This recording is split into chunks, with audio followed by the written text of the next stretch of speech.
মনে রাখো বাপ, একটা গুরুত্বপূর্ণ কথা, আখিরাতের কথা, কবরের কথা, জাহান্নামের কথা, আযাবের কথা শুনবার পরেও যার মুখে হাসি, এই যে মাঝখান দিয়ে 2-4 জন ছেলে, তো মনে রেখো আব্বা, নিশ্চিত ধরে নাও তোমার তার সিরা, তোমার ব্রেনের সমস্যা, তুমি প্রতিবন্ধী, তুমি অবশ্যই খুব দ্রুততম সময়ে ভালো মানসিক ডাক্তার, পাগলের ডাক্তার দেখানো উচিত।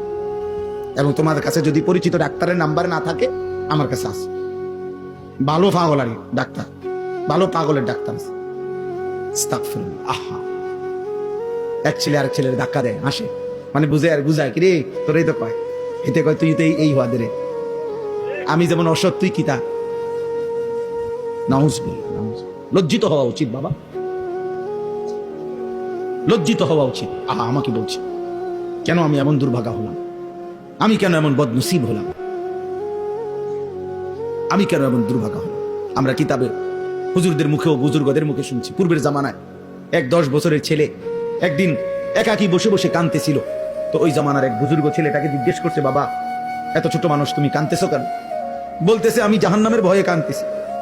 তো ওই আল্লাহওয়ালা বলতেছে, বলো কি বাবা, মাত্র 10 বছর তোমার বয়স, এত ছোট্ট বয়সে তুমি জাহান্নামের ভয় করছো কেন?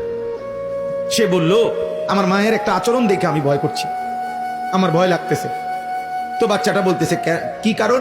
উনি বলছে, বাচ্চাটা বলতেছে, আমি অনেক দিন খেয়াল করে দেখছি আমার আম্মা যে রান্না বান্নার জন্য চুলায় লাকড়ি দিয়া রান্না বান্না করে মা আমার, আমি অনেক দিন দেখছি মা আগুন ধরাইবার জন্য প্রথম ছোট ছোট লাকড়ির ছোট্ট ছোট্ট টুকরাগুলা আগে আগুনের মধ্যে দেয়, এগুলা এরপরে আগুন ধরে উঠলে এরপরে বড় বড় লাকড়িগুলা দেয়। এটা দেখে আমার মনে হইতেছে, যদি আমার আল্লাহ হাসরের দিন জাহান্নামের আগুন ধরাইবার জন্য আমার মতো ছোট ছোট বাচ্চারে যদি দেয় ফেলে আগে, আর সেখানে যদি আমাকেও ফেলে, কি হবে আমার?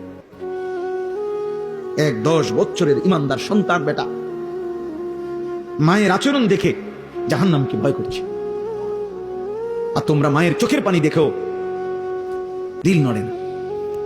বাবার চোখের পানি, বাবা কত লক্ষবার হয়তো বলছে, বাপ তুই কেমনে রে ফুত নামাজ পড়স না, আমারে কেমনে এত বড় বেইজ্জতি করছ সমাজে।